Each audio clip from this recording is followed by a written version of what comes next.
Amen. Nashukuru Bwana kwa ajili ya asubuhi hii. Na pia ninashukuru Bwana kwa sababu ya kupatikana katika nyumba ya Mungu. Praise God. Na ninashukuru Bwana kwa ajili yako pia. Maana ukiangalia hivi kuna mvua na pia kuna mudi ya sikukuu. Mudi ya sikukuu inafanya watu wasijielewe. Jina la Bwana apewe sifa.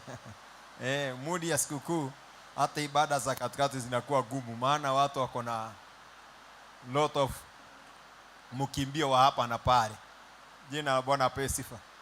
Lakini nataka kuambia imebakia tu siku kadhaa. Na ni siku moja tu, in fact ni tarehe 25 tu, hii ingine inaitwa box. 25 ni sikukuu na tarehe 26 ni box. Sasa sijui kama utaingia kwa box ama utafungua box. Praise God. Hallelujah. Unaona vile hapo tumewekewa trick. Sikukuu, box day. Sasa sijui utaletewa box gani? Si box ni siku ya kufungua mabox zile umeletewa. Sasa utapelekea Yesu box ama utaletewa?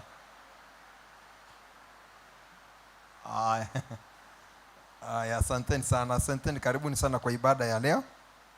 Ikiwa ni Sunday ya ngapi? Kwani mlitoka kwa dini mkasahau? Ni Sunday ya 51. Asante sana. Sunday ya 51. Kwa hiyo tumebakisha ngapi? Moja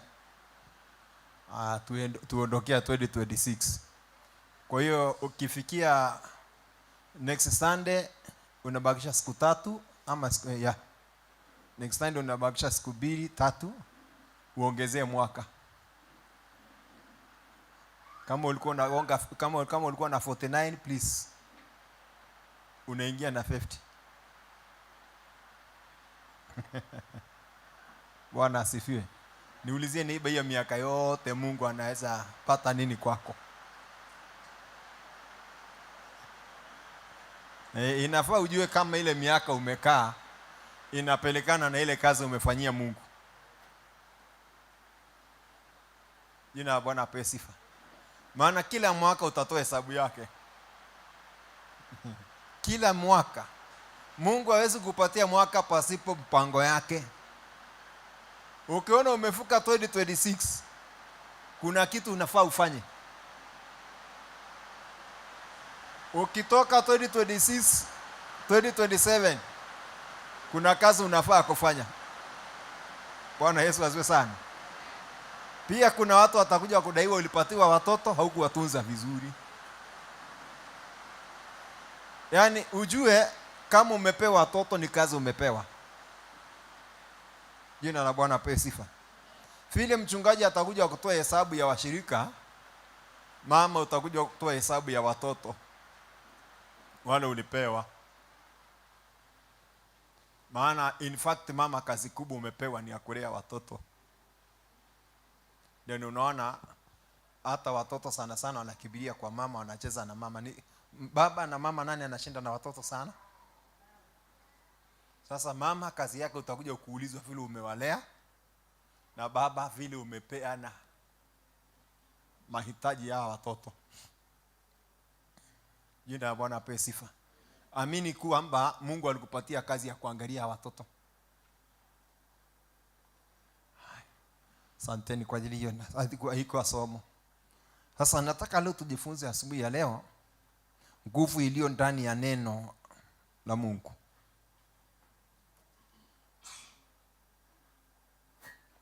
Kwa hiyo wakati wote unaposikia neno, lina nguvu ndani ya hiyo neno na linaweza kukubadilisha.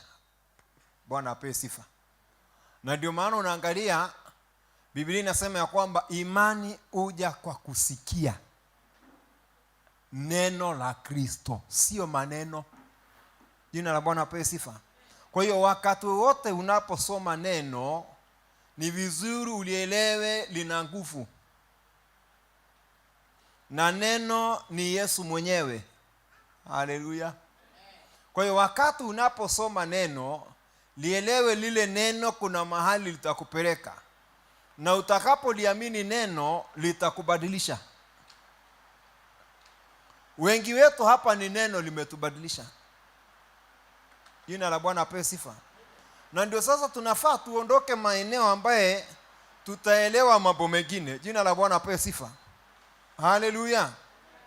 Sasa kuna kitu tutaangalia, ulielewe neno lina nguvu kuliko vile vitu vingine unavyotazama. Yaani ni fact, acha nikwambie, afadhali mtu akupee neno kuliko akupatie vitu vingine.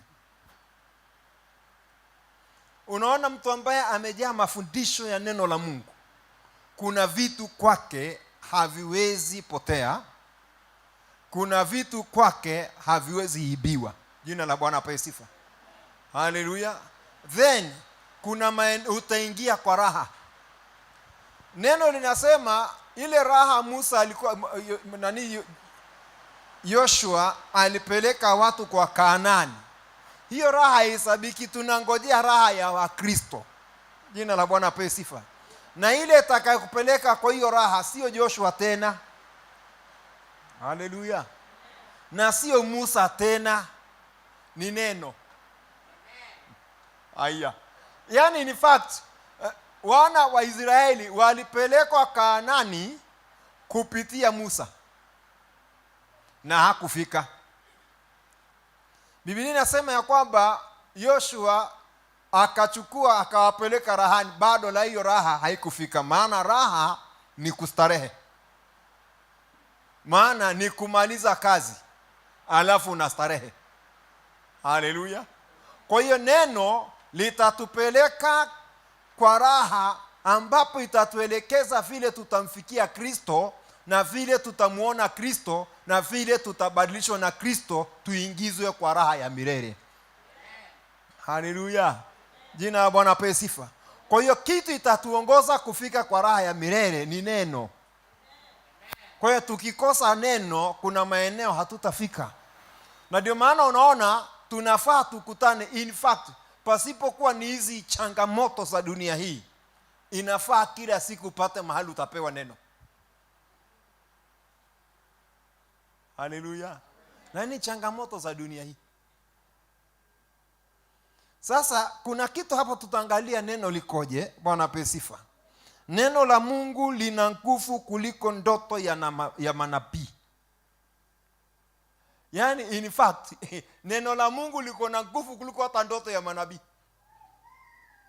Yaani manabii wanaweza kukuletea ndoto, alafu mwingine akuletee neno. Lile neno liwe powerful kuliko ndoto. Najua mtashtuka sana, useme niliota. Sijapinga ndoto zako. Bwana apewe sifa. Haleluya. Sijapinga ndoto. Unaona, nikikuja hapa niseme niliota, nitajenga nani? Bwana apewe sifa.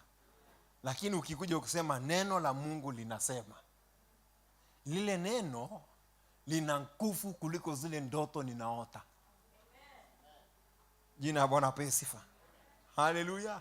Okay, hii ndoto inakuelekeza kulingana na vile Mungu anataka kusema nawe. Bwana Yesu asifiwe sana. Haleluya.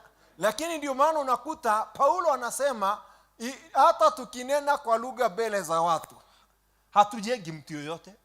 Jina la Bwana apewe sifa. Lakini tunapohutubu ama kupeana neno, tunajenga kanisa.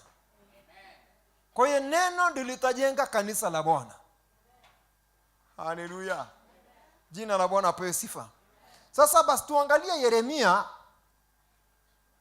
23 mstari wa 28 na 29. Tuangalie Yeremia wakati alikuwa anaongea kuhusu manabii. Jina la Bwana apewe sifa.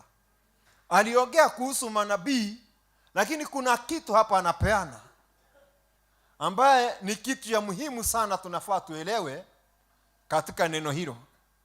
Kitabu cha Yeremia sura ni ile 23 kuanzia mstari wa 28.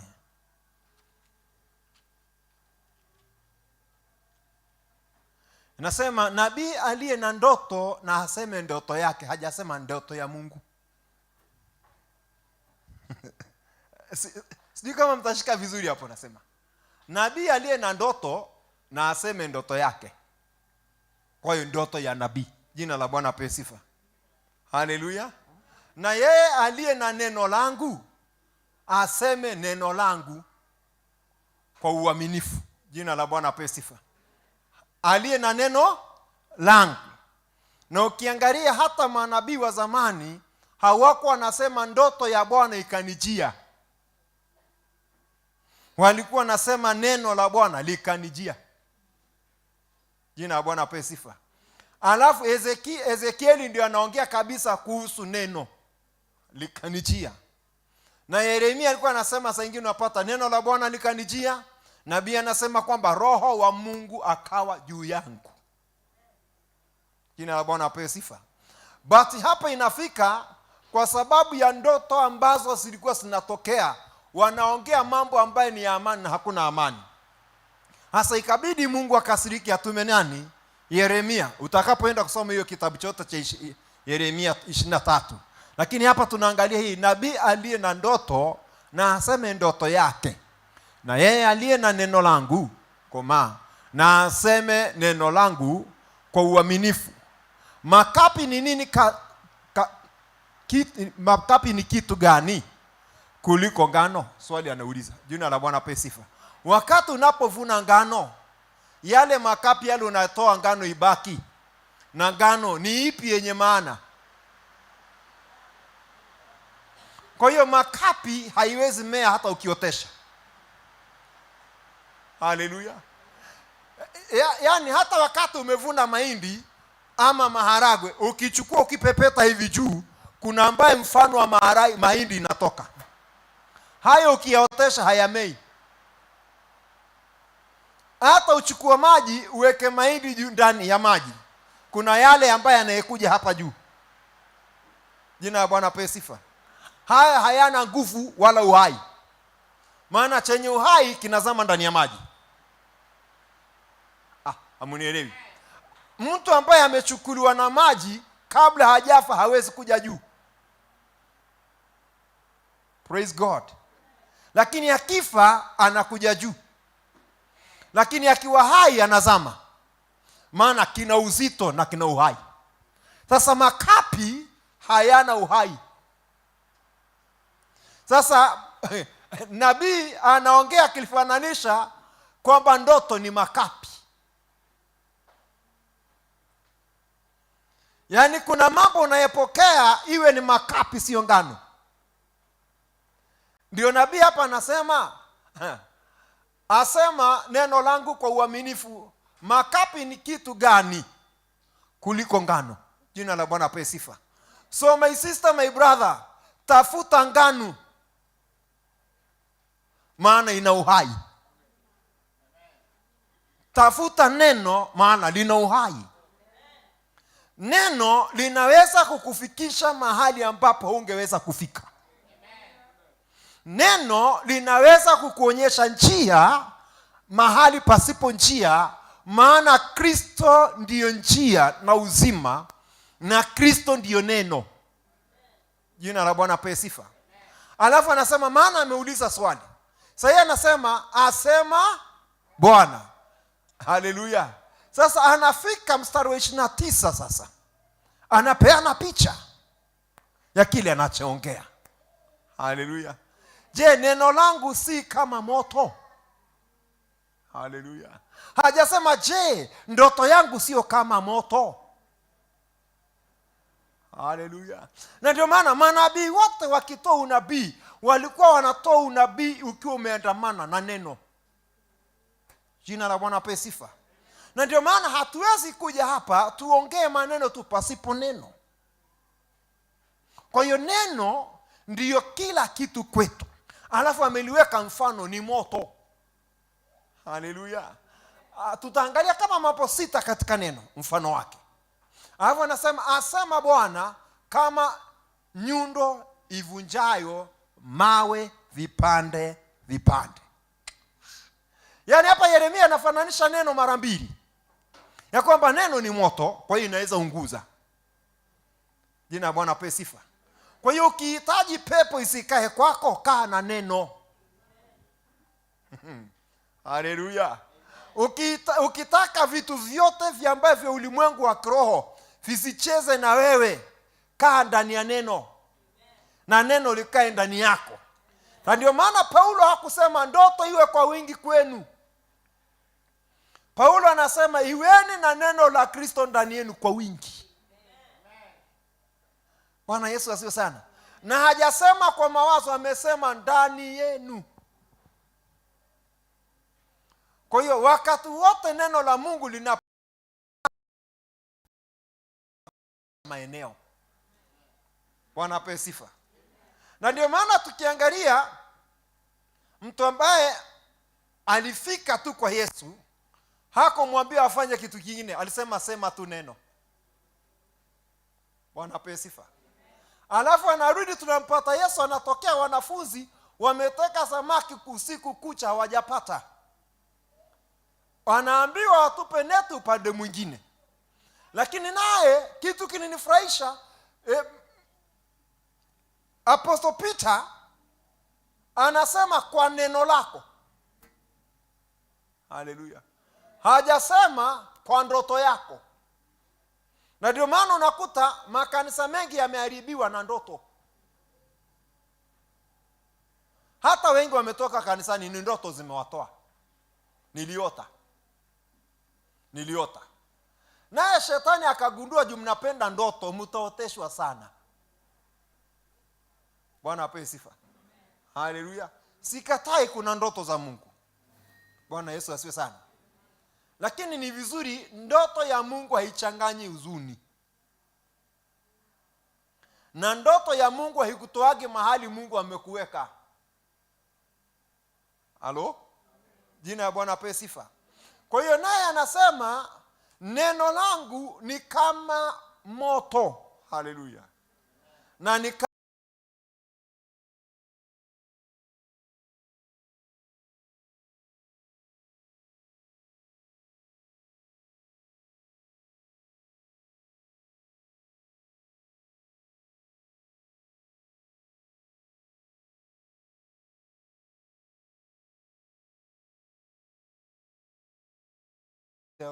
kifoi.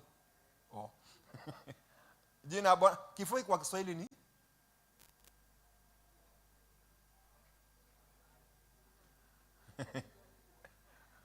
jina Bwana pesi na sio hema. Hama ni ile ya kuigongelea nyumba. Hii nyingine inaitwa kibuyu. Choko pasua nini? Mawe. Maana ina uzito. Jina la Bwana apewe sifa. Ina nini? Sasa hajaweka nyundo ya kujengea nyumba, ameweka nyundo ya kupasua mawe. Neno la Mungu ni kama nyundo ya kupasua mawe vipande vipande. Yaani ndio uweze kutoa ile kokoto, uchukue kale kanyundo kadogo kutoa kokoto, unapiga na ile kubwa, inatoa vipande, alafu unaenda kukaa chini, unafanyaje? Unagawanisha. Sasa tumeleta Yesu ni ile nyundo kubwa. Haleluya. Sasa ameshapasua mawe. Sasa ni kugawanya tu mawe, sasa kutengeneza msingi. Ndio maana Kristo anasema, Paulo anasema msingi ulishawekwa. Haleluya. Na Kristo, tusijenge kwa msingi mwingine. Akasema sisi ndio msingi ambaye ni mawe yaliyo hai, ambaye inaweza kujengwa kwa msingi wa Kristo. Kwa sababu Kristo aliposhuka kwako kama kifoi, akakupasua vipande pa.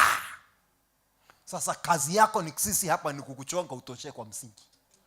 Na tunatumia jiwe, nyundo ya kupasua mawe. Jina la Bwana apewe sifa. Sasa wakati ulipasuliwa na ile nyundo kubwa, unapewa ile ya kujenga sasa, ya kutengeneza, ya kushapen.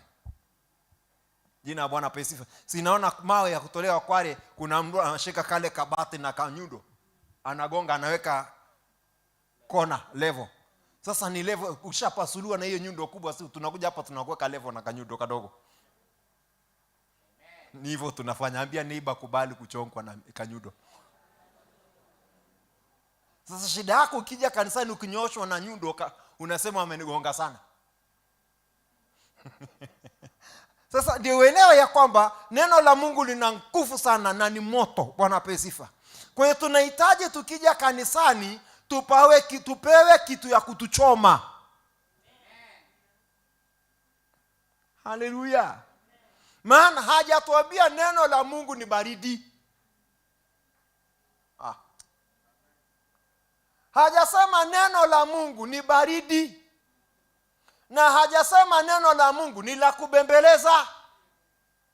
Amesema ni nyundo ya kukata vipaa. Unafikiri jiwe likipigwa linabembelezwa? Jiwe likipigwa linatoa mpaka moshi, mpaka cheche. Bwana apewe sifa. Haleluya. Na hajasema tukuje na ile nini ile ya kupasua mawe inaitwaje, baruti. Hajajiita baruti maana ni kazi rahisi. Anataka aje na nyundo. Haleluya. Kwa hiyo anapoingia ndani yako anagawanisha yale mawe yote. Wacha nikupatie mawe inakujaje. Nafikiri Ezekieli 36 mstari wa 36 bila kukosea inasema ya kwamba atafanya agano na wanadamu na ataondoa moyo wa mawe. Haleluya. Atakapoondoa moyo wa mawe ataweka moyo wa nyama. Na atakapoweka moyo wa nyama anaweka agano jipya. Kwa hiyo wakati Kristo anaingia ndani yako, anaingia moyo wako ukiwa mawe. Anapoingia na neno linabomoa hiyo mawe ndani yako. Jina la Bwana apewe sifa. Akishabomoa anajenga tena. Uzuri wa Yesu abomoe achi hivyo. Anabomoa na anaweka kitu. Ninaomba aweke kitu kwako leo. Haleluya. Na neno hilo likikaa ndani yako anasema utafunza hata watoto wako. Haleluya. Jina la Bwana apewe sifa. Tuangalie maana sisi tumeona mambo mangapi mawili, moto na nyundo. Tuangalie mengine. Wakati Yesu na ndio maana ukiona umeingia kanisani mahali wakafundisha neno likasikia limekukatakata, uko the right place. Jina la Bwana apewe sifa. Inafaa tukienda kanisani tukifundishwa neno tukule miwa. Nani anajua maana ya miwa? Praise God. Tukiingia kanisani hatufai tuseme hey, tunafaa tuseme. Kwa nini? Maana kuna kauchungu kameingia. Hivi ukidungwa shundani kuna kucheka? Haleluya. Ukidungwa sukani kuna kucheka? Shindani. Haya, wale ambaye tuliingia jandoni kutahiriwa, ulikuwa unacheka? Ni kutahiriwa unasema ukitahiriwa lazima kuna kulia. Sasa kanisani nikuja kutahiriwa, miana mioyo yetu ndio tunatahiriwa. Jina la Bwana apewe sifa. Jambo lingine, hauwezi ingia garage ukisikia gari kicheka. Eti inafunguliwa miguu. Tunasikia sinagokana sikifunguliwa. Sasa hapa tuko garage, lazima ufunguliwe mahali usikie kauchungu kidogo. Jina la Bwana apewe sifa. Inafaa ukiingia kanisani uchongwe sawa sawa. Wakuambie makosa yako mpaka usikie kabisa kulia. Sasa shida yenu wa Kristo, tuko na shida moja. Wakati mchungaji atakayeongea habari neno, alafu lione kama ni wewe linakuigilia, utasema ni mama fulani alimwambia. Wenye uelewa wakisikia wameongea sikaingiana na wewe, unasema ninashukuru Mungu maana Mungu ananijua. Jina la Bwana apewe sifa. Kujulikana na Mungu ni wakati unafika mahali, si kwamba unasema wanakuambia ninaona kwenu Wanjiko, tunaongea kuhusu neno, liongea habari yako. Neno, haleluya. Neno likuchonge. Unaweza kuta kuna kitu ulifanya jana hata baba yako ajui. Lakini ukikuja neno linaingia direct mahali ulikuwa. Ulikikuingia hivyo, kuwa mwepesi wa kukibiria kutubu. Amen. Dawa ya hiyo ni kutubu. Lakini wengine wanahama. Kuna mahali Biblia imesema ukiambiwa vibaya hama, ukiambiwa neno la Mungu hama. Limesema ni kugawanya. Angalia tulitafanya. Bwana apewe sifa. Angalia jambo lingine, yasema neno la Mungu lina uhai. Jambo la kwanza, praise God. Neno la Mungu lina nini? Lina uhai, lina nguvu, lina ukali, ni moto, tena linachunguza mawazo ya moyo. Haleluya. Jina la Bwana apewe sifa. Yaani wakati wote neno la Mungu likishuka, linashuka likiwa na uhai. Kwa hiyo kitu kilichokufa neno linafufua. Jina la Bwana apewe sifa. Mahali umefika mwisho neno linakupa uhai. Mahali unaenda kukufa neno la Kristo linakupatia uhai. Praise God. Hebu tuangalie Waibrania sura ile ya 4 mstari wa 10 na 12. Lakini sana sana iwe mstari wa 10 na 11 tunaangalia kitu hapo, alafu tuingie. Kwa maana yeye aliingia katika mapumziko lake, amepumzika mwenyewe katika kazi yake, kama vile Mungu alivyopumzika katika kazi zake. Jina la Bwana apewe sifa. Haya, mstari wa 11 sasa. Basi na tufanye bidii kuingia katika pumziko, ili kwamba mtu yeyote asije akaanguka kuanguka kuwa mfano wa huo wa kuhasi. Jina la Bwana apewe sifa. Kwa hiyo ili tuingie kwa starehe kama vile Mungu aliingia kwa starehe. Hebu rudisha mstari wa 9 tuone hiyo starehe ilianzia wapi. Nasema basi limesalia pumziko la Sabato kwa watu wa Mungu. Jina la Bwana apewe sifa. Haleluya. Kwa hiyo mnayetafuta Sabato imezalia. Ukiingia hapo juu utapata vile Yoshua alipeleka kwa watu kwa raha, lakini ujue sasa hapa anakupatia kitu kabisa. Basi limezalia pumziko la Sabato kwa watu wa Mungu. Kwa hiyo bado Sabato haijafika. Kwa hiyo mwacha kubishana kwa barabara. Eti wewe ni wa Sabato ama nini? Sabato ni haijafika. Bwana apewe sifa. Neno peke yake ndio litakuelekeza mahali panafaa. Jina la Bwana apewe sifa. Sasa si ameeleza hii mambo yote. Anafika mstari wa 12 anatupatia picha ya mambo alikuwa anaongea. Si amesema tusianguke. Angalia mstari wa 12. Nasema maana neno la Mungu li hai. Jina la Bwana apewe sifa. Neno la Mungu siku zote linakuwa hai. Sasa ukingojea mambo mengine itakutesa. Haleluya. Jina la Bwana apewe sifa. Kwa hiyo siku zote neno la Mungu liko hai. Kila utakapolisoma likiwa hapa, watu wa Mungu ni wapeye kitu. Unaona neno la Mungu likiwa hapa kwa maandiko, halikui hai. Linakuwa hai likiingia kwako. Jina la Bwana apewe sifa. Wakati utakapolisema ndio litakuwa hai. Tafadhali ile injili nasikia watu wakisema eti kama pepo imekuja kwa kitanda uwekelea kwa iwe kichwa. Wewe tafadhali jamani. Ama wengine wanasema haya, nimesimama kwa maandiko. Please, hujasimama kwa maandiko, umesimama kwa Biblia. Haleluya. Kitu kinahitaji, kama umesimamia andiko, sema vile ninavyosema. Haleluya. Imeandikwa usiabudu miungu mingine. Sasa limetoka likiwa na power, likiwa ndani yako. Jina la Bwana apewe sifa. Neno la Mungu linasema ya kwamba nisitukanane. Haleluya. Si ukanyage. Alafu sema Baba, vile neno lako linasema leo nimeilalia. Wewe ilalia pilo. Jina la Bwana apewe sifa. Neno linafaa liwe ndani yako. Alafu anasema imani haikuji kwa kulalia Biblia. Imani inakuja kwa kusikia neno. Haleluya. Na sio neno peke yake, inamalizia kusikia neno la Kristo. Haya, sikia sasa, anasema li hai tena lina nguvu.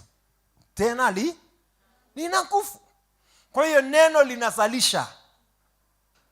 Neno linaongezea. Jina la Bwana apewe sifa. Neno lina nguvu ya kukubadilisha mahali ambapo umefugwa.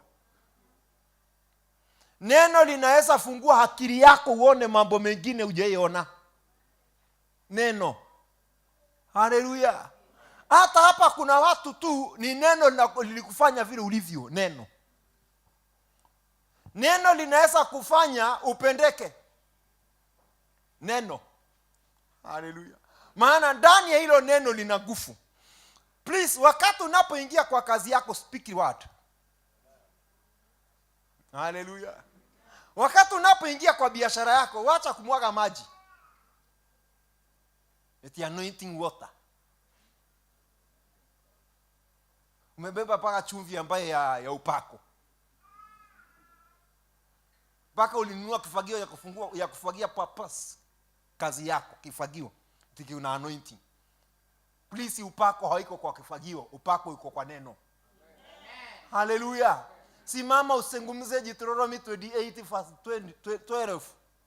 Ya kwamba Mungu atafungua mbingu yake ya hazina za hazina. Alafu mvua itanyesha kwa wakati wake. Alafu anazungumzia hapo na malizia anasema atabariki kazi ya mikono yako. Haleluya.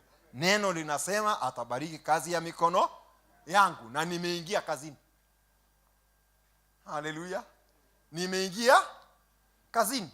Basi fungua kazi na umespeak the word. Jina la Bwana apewe sifa. Alafu neno linasema utanipa mkate wa kila. Haleluya. Tumia neno. Na kama kitu inafaa sana, tokeni kwa Facebook na kitu sana, ingia kwa neno.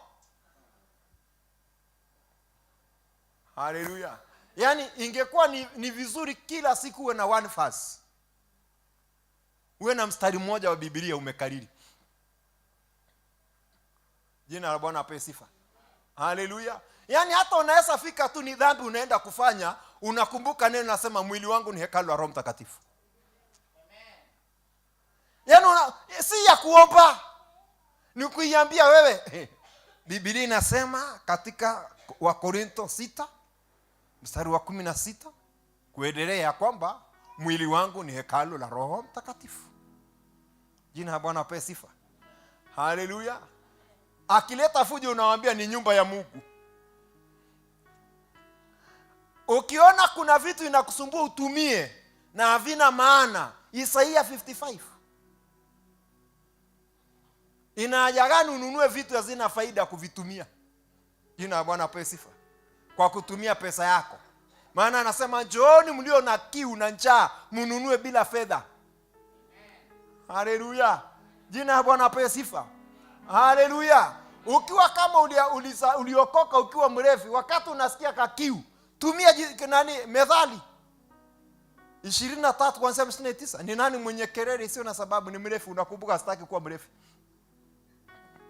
Jina la Bwana apewe sifa. Ukiona imekosekana sana Isaia 5:11.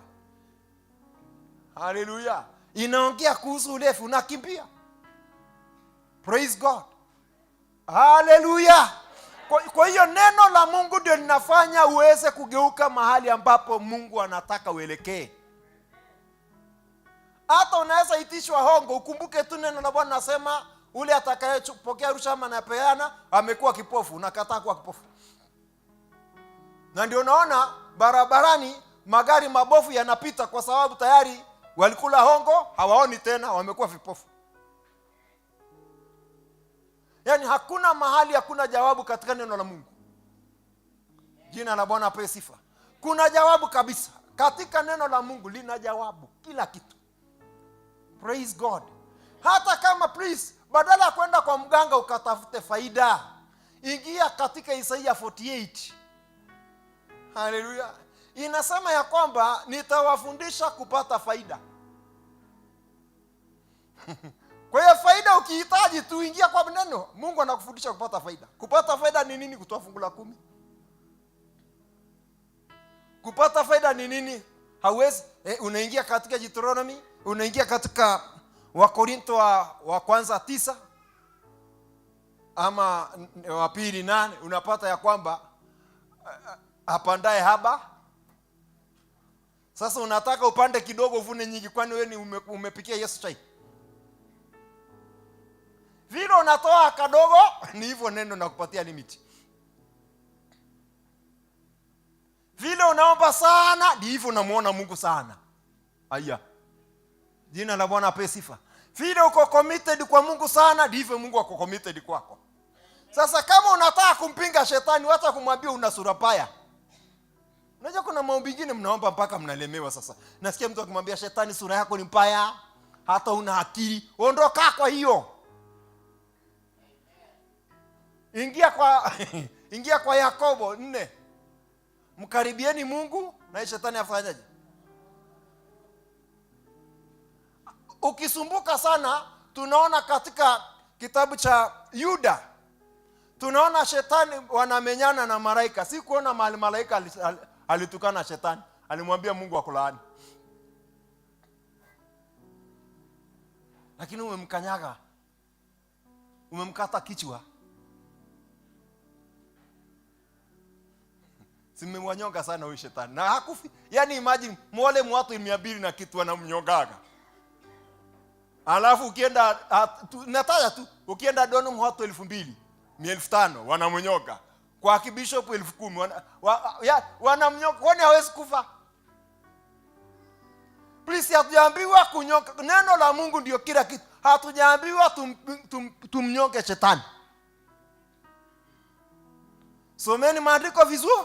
Na hii ni rock doctrine. Biblia inatuambia katika Isaia, katika Mathayo 6. Yesu anafundisha watu kuomba, alafu anasema utuokoe na yule mwovu. Sasa ukimaliza kuomba mwambie Mungu uniokoe na mwovu. Na kukuokolewa na mwovu ni kukaa kama yeye. Ni kushika sheria zake. Ni kushika maagizo yake. Hapo ndio tuweze kukaa kama yeye. Hallelujah. Praise God.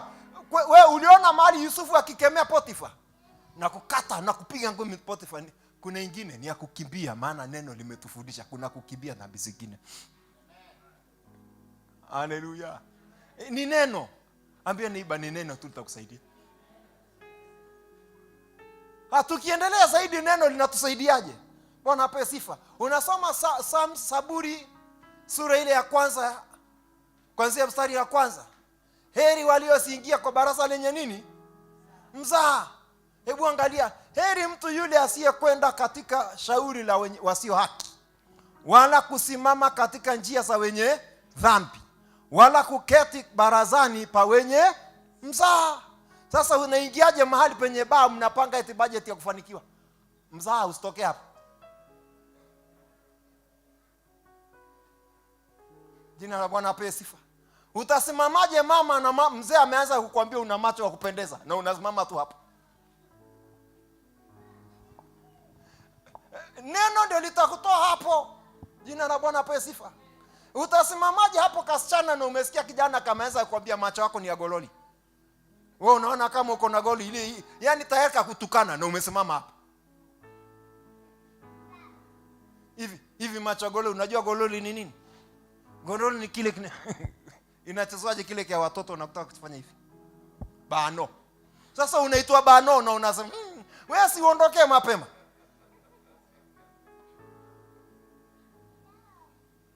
Iti macho yako mfiringo. Nani kakwambia mfiringo?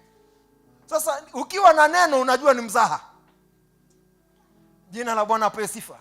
Yaani itakuwaje wewe dada ambaye vizuri kabisa una akili ya kutosha, nimekusalimia kama mchungaji, nimekwama na mkono wako dakika 10. Unafanya nini na mimi hapa? Unajua andiko linasemaje kwa mzaha? Jina la Bwana apewe sifa. Kwa hiyo unaweza ingia kwa mhadhara, Yesu ni Mungu, na unaenda kuangangana. Nani kakupatia kazi? Nani kakupa kazi ya kutetea?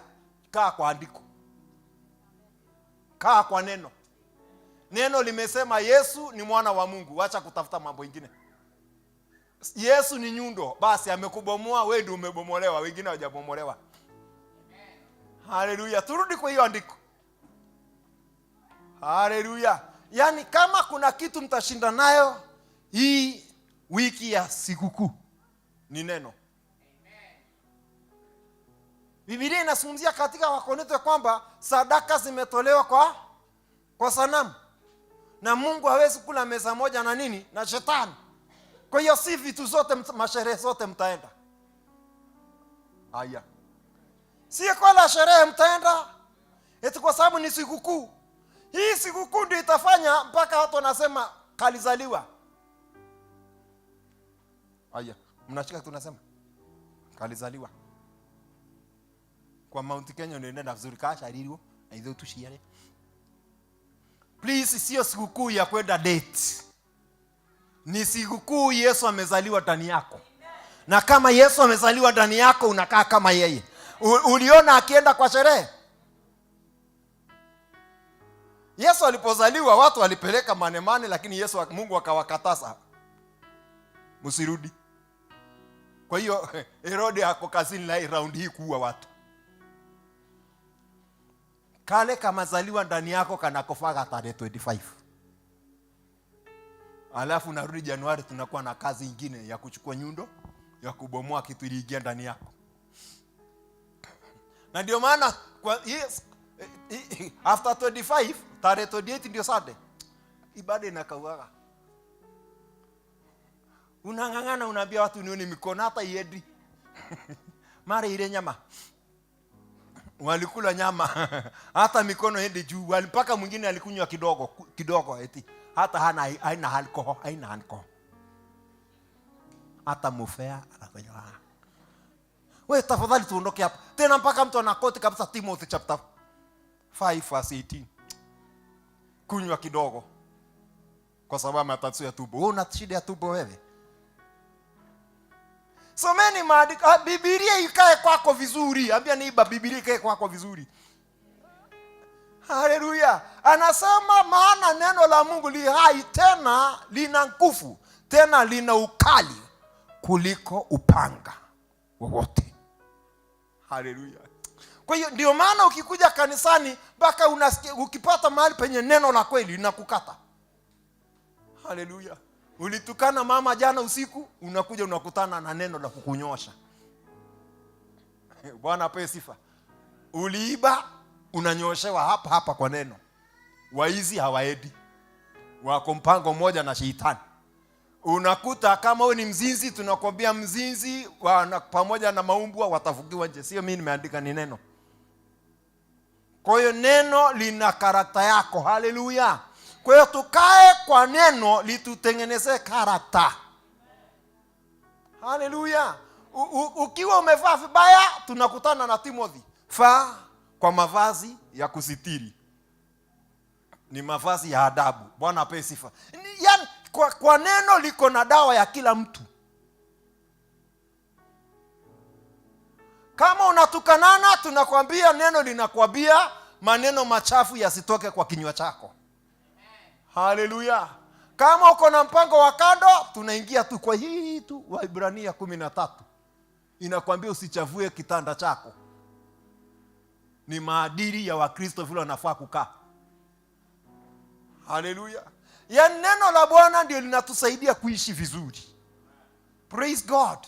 Kama uko na wivu na una uchafu tunakupeleka tu Wagalatia 5 mstari wa 16 na kuendelea. Ni neno. Unajua ni vizuri tufundishwe neno kwa wingi kuliko kuwa na kelele nyingi. Haleluya. Lakini ikifika mahali pa kufundishwa mwingine anasema hiyo kanisa ina boho. Wacha tuboeke tuende bikoni. Haleluya. So unaona ni upanga ukata kwili. Alafu inasema tena linachoma. Haleluya. Inafaa tuchomeke. Neno linafaa lituchome. Praise God. Neno si zile la kukandakanda.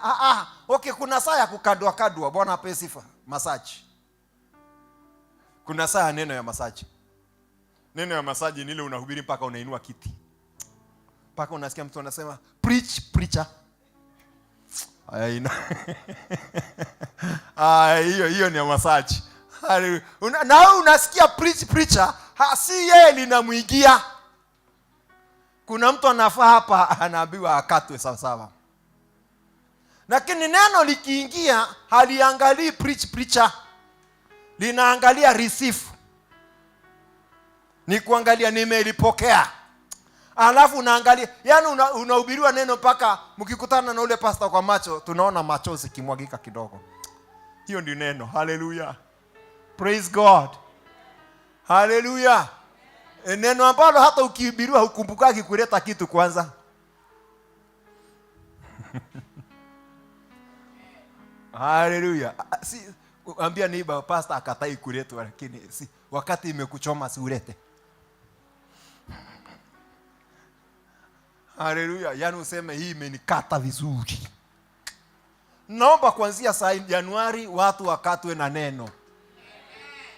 Watu wanakatwa na neno, hawatafuti uliota nini. Watu wanapenda kufundishwa neno, hawataki kujua pastor uliona mambo yangu. Umeona mahali nimesema neno inaona. Wacha nikuonyesha kama unataka nione mambo yako. Si tumalizie hii uone. Muulize neighbor, unataka nione mambo, pastor aone mambo yako? Ndio hii.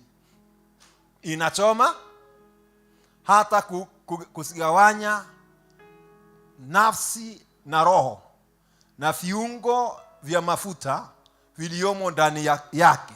Tena ni jepesi kutambua mawazo. Haleluya. Mawazo na makusudi ya moyo. Kwa hiyo usitafute ni kuchunguzie mawazo, wacha neno lijue mawazo yako. Haleluya. Unataka kujulikana ni nini kinakusubua? Ingia kwa neno. Maana kama una hasira, neno lina dawa yako. Haya. Kama una vitina, neno lina dawa yako. Kama we ni mchokozi, kama unaingia kwa kwaya inaharibika, uko na neno hapo. Jina la Bwana apewe sifa. Please, wewe ndio unajua shida uko nayo ni hasira. Jina la Bwana apewe sifa. Kama unajua neno uko nalo ni hasira, ni nini unatafuta? Praise God. Kwa hiyo wakati unapotafuta neno, soma neno likikuelekeza. Ukishika wewe uko na hasira, praise God, unakaa katika hiyo maeneo. Unajua sasa sitakuwa na hasira maisha yangu. Jina la Bwana apewe sifa. Please, hasira inafanya usifanikiwe. Haleluya. Ya kwamba usiende kanisani useme ninataka kujua kama pastor anajua nilisini jana. Hatuna hiyo kazi, tunafundisha neno. Haleluya. Na mtu mwenye neno haendi kupima pastor kipimo yake imefika wapi. Mwenye neno anajua kwamba neno limefundishwa, nimelielewa. Jina la Bwana apewe sifa. Kwa hiyo neno la Mungu linachunguza mawazo. Kama unajua ni msherati, si neno la Mungu limekwambia wacha usherati. Ni nini nyingine unatafuta? Si unajua Biblia inasema anachukia nini? Kiburi. Si unajua uko na kiburi, si uachane na kiburi. Jina la Bwana apewe sifa. Haleluya. Wacha kwenda kutafuta manabii wa uongo wakwambie mambo yako.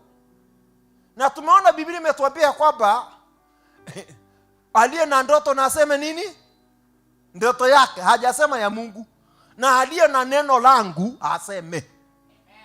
Jina la Bwana apewe sifa. Nimeleta neno. Neno ni kwamba neno la Mungu ni upanga. Na neno la Mungu linakata. Na neno la Mungu linachoma. Jina la Bwana apewe sifa. Na pia neno la Mungu linachunguza mawazo. Haleluya. Na pia linajua makusudi ya moyo. Kwa hiyo moyo wako kitu kitapima ni neno.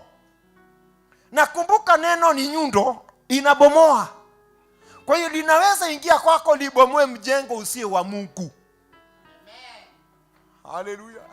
Na ndio maana linaweza ingia kwa mtu afu akwambie kama mama mmoja aliokoka mahali na alikuwa ameachana na bwana wake, alafu akachukua mume wa wenyewe. Praise God. Na akaokoka. Na unajua kwa kanisa kuna maspai. Na kama uko kwa spai kwa kanisa uache. Wanajuaga mtu ameacha mkewe na amechukua mwingine. Kwani umechukua kazi ya Roho Mtakatifu? Alafu unakuja na ule mama aliokoka jana ako na mume wa wenye. Kwani aliyomuokoa haoni? Hamunishiki. Aliokoa huyo mama haoni kwamba alikuwa kwa mume wa wenyewe? Sasa na yule pastor naye alikuwa anafikiri sijui kama tulikuwa tumefanana. Alimwambia ni hivyo huyu aliyemuokoa atamshirikia. Ule mama akakata makali. Lakini nafurahia kitu kimoja, maana neno linachunguza. Alipoendelea kufundishwa neno, akaitisha ushirika nyumba. Ni nani alijitabiria? Yeye alijitabiri peke yake.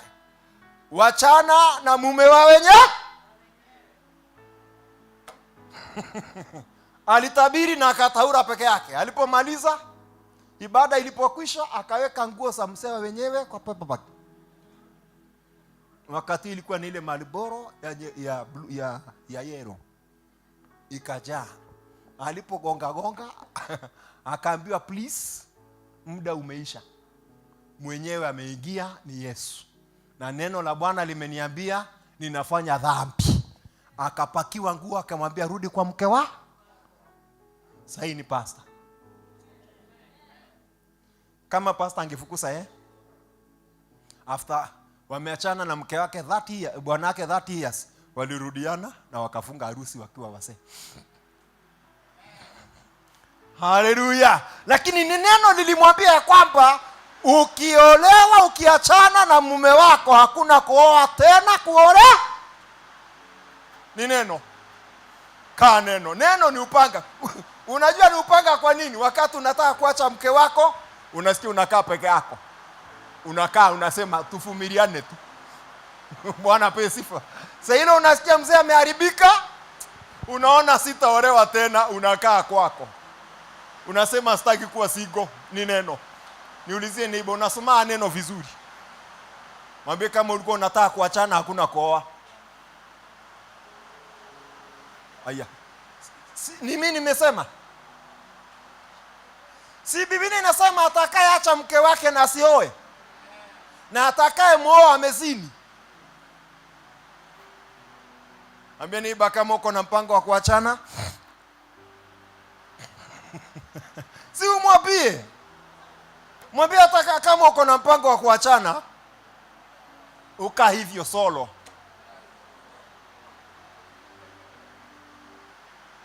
Mwambie kama unataka kuachana, utafute single, mukae na wao.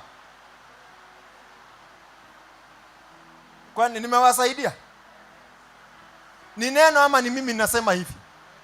Si Yesu anasema kwa sababu kutoka mwanzo hakukuwa na kuachana, na atakayeacha mke wake na asioe. Alafu kuna mwingine anakusomeaga hapo chini, imesema pasipo kwa usharati. Alinyamaza, hakusema hata kama kwa pasipo usharati uoe. Alinyamasia hapo chini. Karibuni kwa Yesu. Kwa Yesu ni raha. Haleluya. Kwa Yesu ni raha. Kwa Yesu ni mahali utatengenezwa ukae vizuri. Kama umeamua kufuata Yesu, beba msalaba. Beba msalaba. Na msalaba sio mbao. Sio mbao, ni neno. Neno linakwambia kaa hivi. Hata kama umefikisha 40 years, hujaolewa, hapana tafuta mtoto, kaa hivyo. Haleluya. Unajua pastor nasumbuliwa na wazazi. Sio wazazi hawapeanagi watoto. Halo? Na kama umeolewa na upati mtoto, wacha kushuku mama na mzee. Kaeni hivyo bila watoto. Yesu akikupea atapeana. Jina la Bwana apewe sifa. Na neno linatupea njia. Sara alikaa na 80, akafikisha 90 ndio alipata mtoto. Wacha kuniambia pastor nimegonga miaka. Nani anakuambia miaka imeenda? Niulizie neighbor, umefikisha miaka 80?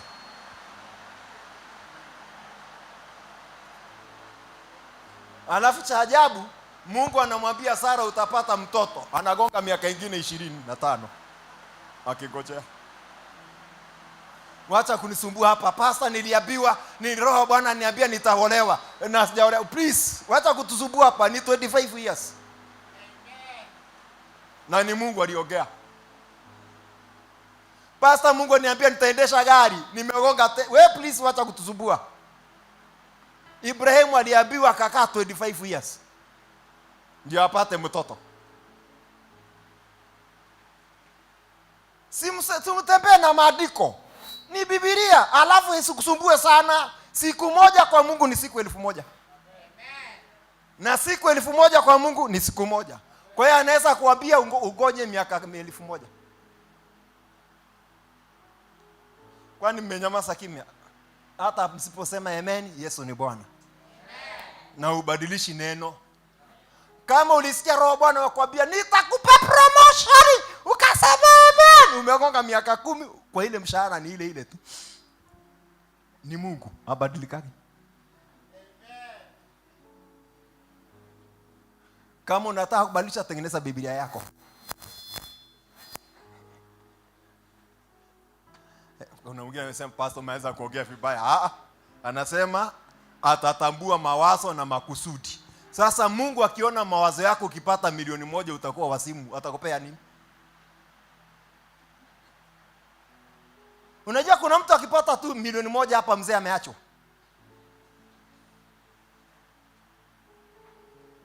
Aya. Please mama, usiseme mzee ni mzuri. Ni mzuri maana ako na mamia.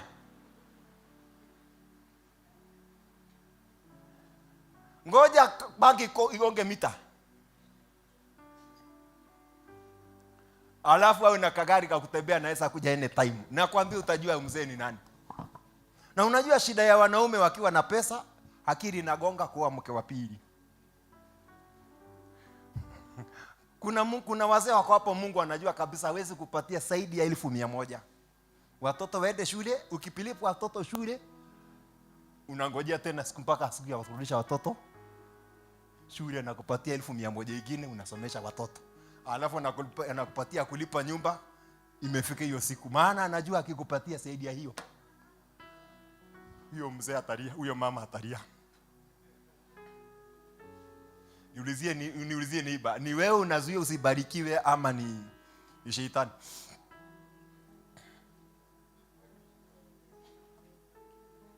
Kuna wengine hapa sio shetani. Aya. Praise God. Anaongea anachunguza makusudi ya moyo. Unaomba hiyo 1,000,000 kusudi ni ya nini? Kuna pastor hawezi pewa zaidi ya watu 200. Atakanya wengine kwa kichwa. Haleluya. Jina la Bwana apewe sifa. Hauoni kuna wanaanza vizuri na malizia vizuri? Hakuna mtu alianza na shetani. Anaanza na Mungu. Lakini zikikuja naanza kusema we, hata msipotoa sadaka msifikirie na kulaga yenu. Ujue tayari mtu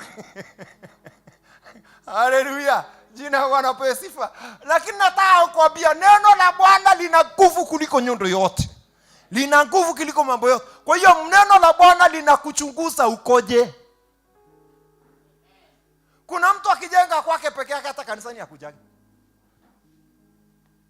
Si nimeona watu wamepata kazi lakini ukimpigia sema pastor niko busy. Na alikuwa ibada ya saa 3 yuko hapa anasema amen.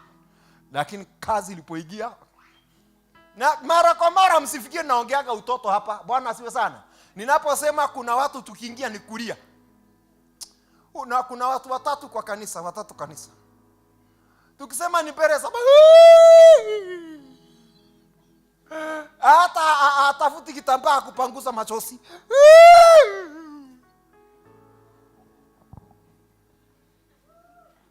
Watu watatu kwa kanisa wanalia. Ukimwangalia sana mambo ni mawili. Kazi alifutwa ama hana kitu kwa mfuko ama ana mingi. Hawa watatu. Sasa shida yule mwenye mingi zikiisha, mwambie ulie. Alikuwa anakuja kanisa mapema. Utulia. Hakuna huyo Mungu aninyang'anya pesa yangu namlilia nini? Yule mwingine hatari ni yule hakuwa na kitu. Apate kitu. Si alikuwa na kile. Wacha nikwambie apate pesa ya makeup. Alikuwa analia kwa sababu makeup hakuna. Saiji makeup iko. Hawezi sasa hapana ni hivi.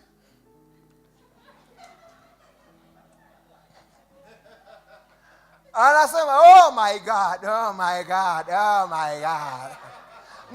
Maana zamani hakuwa na my God, hata kizungu iko inatoka ni lugha ya mama. Oi bwana ndio ya.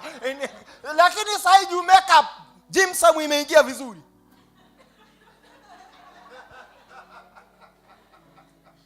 Na ndio naona Mungu saa nyingine anakosa kupea watu makeup maana hawatalia. Niulizie neighbor, kwa nini uliaga? Na wazee wengine walikuwa na suti wanalala chini. Oi guy, oi Mungu wangu, ni wazee. Lakini ngoja kukuje kazi. Hata ombi.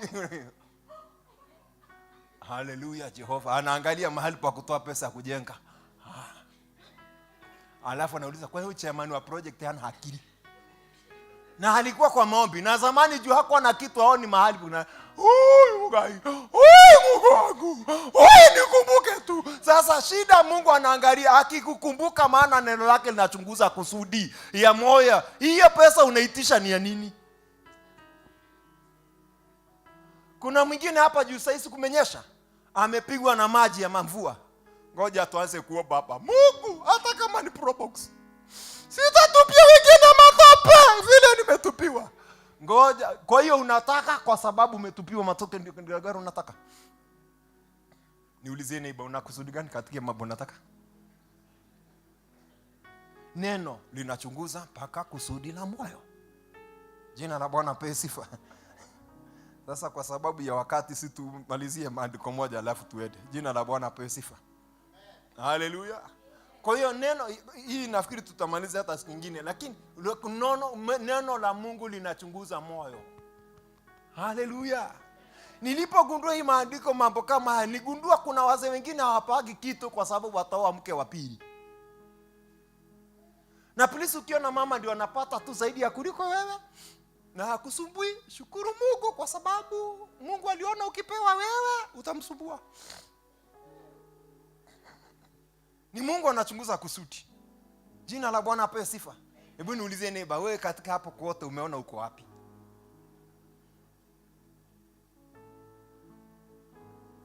Yaani mzee anapata pesa unampigia mzee simu, uko wapi? Ndio Naikuru. Na kwani umeenda kule niambia, kwani mpaka nikwambie? Na zamani akiondoka anakuambia hoi my dear, ninaenda hapa. Siku hizi hakuna kuambia mtu my dear. Hapana, my dear na unakula kwangu.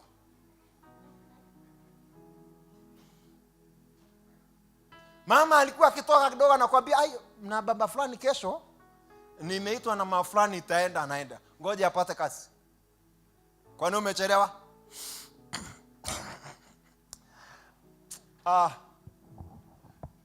Nilikuwa kwa chama kingine hapa. Na sana unataka kujua kwa nini? Unajua tayari mtu ameharibika.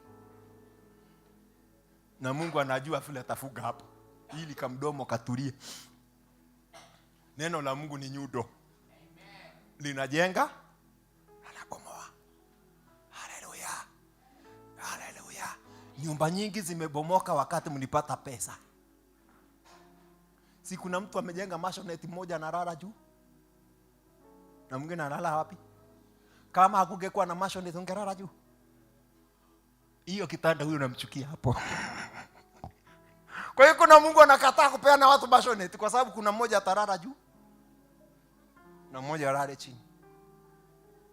Kwa hiyo tafadhali, kuna wengine baraka zenu sio shetani amezuia. Ni moyo wako. Ambia Mungu, chunguza moyo. Kuna mtu tu anasema wacha tu, si bwanangu ananichezeaka kwa sababu sina kitu, wacha siku nitapata pesa. Na hapo ndio Mungu anasema wacha vile utakaa na yeye bila kitu. Mungu awabariki, maana naona vile mmeniangalia na macho ingine ya usudi. Ambia neighbor, ni neno hivyo linaendaga. Kwa hiyo kama uko na mpango wa kupata pesa ndio mzee aende, utakaa maskini mpaka Yesu arudi. Bwana asiwe sana. Na mzee, kama uko na mpango wa kusema kwamba nikipata pesa ninanunua Ruai na ninunue Kamuru na ninunue choka. Choka kuna huko mali unafikiria. Alafu ukanunue langalanga huko. Alafu sema hizo shamba zote mama mmoja akaage nazo. Nakwambia utabaki na hiyo ya Ruai. Na hiyo ya Ruai hautatengeneza nyumba imekaa kubwa, ni kadogo. Ukae mpaka upate adabu. Ujue kumwambia Mungu, nataka unipatie shamba nikutukuze wewe. Ninataka Bwana unipatie gari ninapoendesha niimbe tu nyimbo hapo. Uabudiwe, wakuabudiwa. Namtaka. Kwa hiyo nawaendesha. Wakuabudiwa. Na sasa unaendesha nini? Na watoto mnaimba na Bwana. Watoto, mfanyakazi, mko naye hapo unaimba wimbo. Lakini kama unaenda kutafuta gari ya kwenda date. Especially uko kwa nyumba ya Mungu. Nimewahakikishia hata tukiopa ikuji. Lakini kama ni ya kutukuza Mungu, utapewa. Ambia Mungu, kuanzia leo nimegundua neno ya kwamba chochote ninachofanya neno linachunguza moyo wangu. Moyo wangu kuanzia leo uchunguzwe, nitakuabudu kwa ajili yako. Hata ukivaa nguo aitukuse Mungu. Hata ukiwa na hiyo makeup, sijasema ile nilikuwa nimesema makeup hata ukiwa na makeup Mungu atukuzwe. Haleluya. Yeti makeup itakuzuia kuabudu Mungu. Yeti ulikuwa unalia kabla na ndio naomba Pastor Rebecca hapa tukitengeneza hapa. Wamama wakumbuke. Kieo kubwa na tumeka kutuweke hapo. Nitawanunulia kabisa. Hiyo jimsam nitawawekea kwa choo hapo. Lakini saa ya kuabudu ulia kabisa, alafu kabla na alafu nikimaliza nikisimama baada ya kulia ninawapatia dakika 10. Mkarudisha makeup. Amen. Lakini vile ulikuwa unalia zamani nikuone. Nikuone hivyo. Alafu ukimaliza kwa makeup. Tutatengeneza kabisa chumba ya makeup. Makeup zone.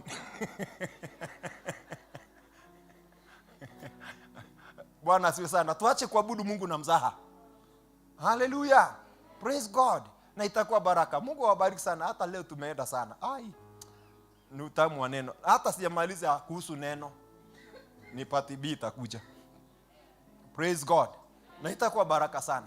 Kwa hiyo ni vizuri tu mwambie Mungu kwa dakika moja. Mungu, chunguza moyo wangu. Neno lako lichunguze moyo wangu. Na umwambie Mungu, hata ukiniinua niwe nani, nitabaki vile nilivyo na nitakuabudu. Yaani vile ulikuwa unaongea kwa nyumba yako ni hivyo utakao ukiongea ukipata mali.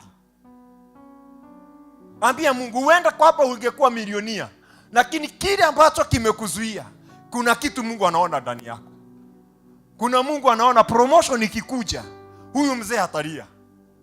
Kuna Mungu anaona promotion ikikuja, huyu mama hatalia.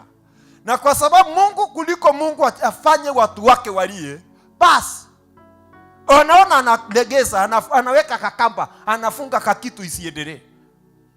Mnilie Bwana kwa dakika moja, halafu tukiita praise, maana wakati umeenda sana. Ongea na Mungu dakika moja. Mwambie Mungu, nimeelewa neno lako. Neno lako ni upanga. Neno lako linachoma. Neno lako linachunguza moyo. Neno lako linagawanyisha nyama na mafuta na moyo. Lakini leo Mungu, ninakuhitaji. Ninakuhitaji Bwana. My God. Kwa nini ukosane na nyumba yako na Mungu alikupea mtu ambaye mtasaidiana? Kwa nini wakati ule umefanikiwa ndio unamuona hana sura nzuri? Romasha katarababozi alabadike tabuza. Rohipasa karabori adimase ketere badai. Shinamarabori ya praida greze katarabori binasai. Shekarabori ya praita gremozika. Ripakatori ya bosile tebenai. Rohi kenta radosita. Roporodrie indakontorobori binitaya. Shekaragonta rabina soldeita kantoradai. Mwambie Bwana, hata ukiniinua moyo wangu uwe sawa na wewe. Mwambie Bwana, hata kama nitakuwa tajiri kubwa, bado nitakuabudu.